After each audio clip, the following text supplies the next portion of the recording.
Shalom, selamat pagi sahabat Kristus pendengar renungan dimanapun berada. Mengawali aktivitas kita pada pagi hari ini, mari bersama-sama kembali mendengarkan renungan firman Tuhan dalam Hosea pasal 6 ayat 7 sampai dengan pasal 7 ayat 2 dengan tema mati rohani akibat dosa. Sadarkah saudara bahwa kita hidup di dunia ini memiliki musuh, yaitu iblis, kuasa kegelapan, dan kuasa kejahatan. Mereka berupaya menipu kehidupan kita dengan menunjukkan kesenangan di dalam dosa. Dan mereka mencoba untuk mengaburkan konsekuensi dosa-dosa yang telah kita lakukan. Iblis menginginkan supaya kita mengulangi dosa kita secara terus-menerus dan membiasakannya tiap hari, sehingga kita menjadi dewasa di dalam perbuatan-perbuatan dosa. Sebagai orang percaya, kita dianugerahkan pengetahuan bahwa keadaan di dalam dosa akan membawa kepada kematian yang kekal.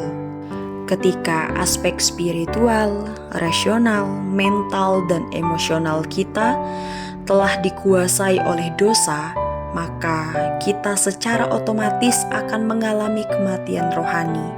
Dan inilah yang telah dialami oleh orang-orang Israel dan Yehuda. Mereka sudah mengalami mati rohani akibat dosa yang telah menguasai mereka. Saudara, dalam nas renungan hari ini diketahui bahwa mereka telah melakukan bermacam-macam dosa. Mereka melanggar perjanjian dengan Allah, mereka berkhianat, mereka membunuh, berzina, menipu, dan parahnya lagi, mereka gagal sadar atas akibat dosa yang telah mereka lakukan. Mereka tidak menyadari bahwa dosa-dosa yang mereka lakukan akan menghadirkan hukuman Allah yang begitu hebat dalam kehidupan mereka ini. Saudara, ini akan menjadi pembelajaran dalam kehidupan kita. Jika kita membiasakan dosa ada dalam hidup kita, yang terjadi adalah hati nurani kita akan mati rasa.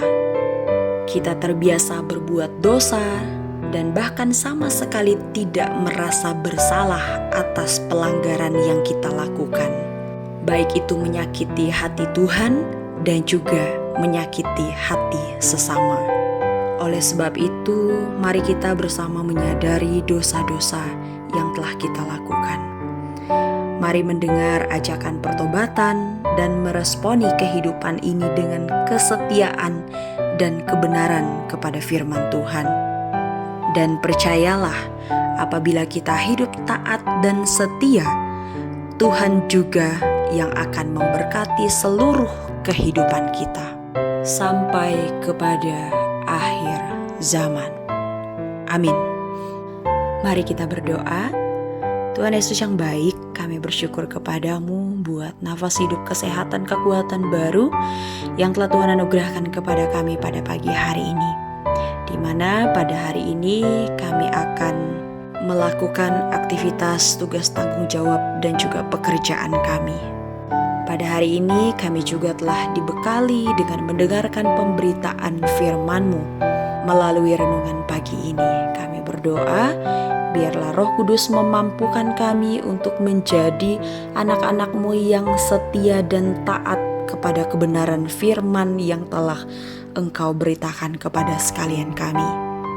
Tuntunlah kami dengan kuasa Roh-Mu yang kudus, Roh-Mu yang hidup, agar di setiap harinya dalam kami melaksanakan tugas tanggung jawab kami, pekerjaan dan usaha kami boleh melakukan apa yang Tuhan kehendaki untuk menyenangkan hati Tuhan. Terima kasih banyak Tuhan Yesus. Sepanjang hari ini dari pagi, siang, sore hingga malam kami serahkan ke dalam tangan pengasihan Tuhan. Biarkanlah Tuhan Yesus semata yang boleh bekerja dan berkarya dalam kehidupan kami. Terpujilah nama Engkau yang kudus. Kami akan sepanjang hari ini kami serahkan ke dalam tangan pengasihan Engkau Tuhan Yesus Kristus. Hanya di dalam nama Tuhan Yesus kami berdoa dan mengucap syukur. Amin. Selamat beraktivitas, Tuhan Yesus memberkati. Shalom.